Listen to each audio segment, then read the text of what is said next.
Good morning. Thank you for allowing me to testify today about mandatory minimums. If I told you that 1 out of 3 African American males is forbidden by law from voting, you might think I was talking about Jim Crow 50 years ago. Yet today, 1/3 of African American males are still prevented from voting because of the war on drugs. The war on drugs has disproportionately affected young black males.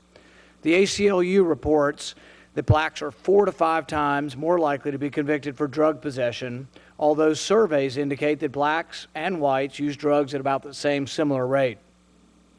The majority of illegal drug users and dealers nationwide are white, but 3/4 of the people in prison for drug offenses are African American or Latino. Why are arrest rates so lopsided?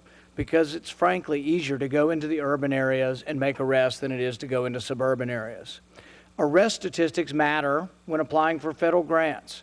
It doesn't take much imagination to understand that it's easier to round up, arrest, and convict poor kids than it is to convict rich kids.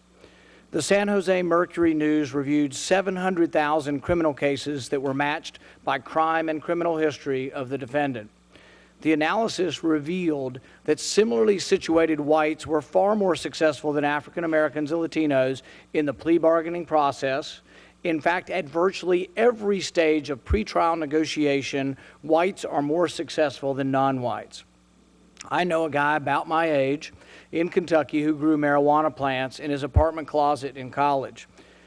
30 years later, he still can't vote, can't own a gun, and when he looks for work, he must check the box that basically says, I'm a convicted felon, and I guess I'll always be one.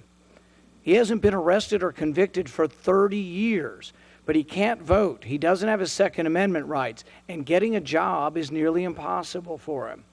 Today, I'm here to ask you to create a safety valve for all federal mandatory minimums.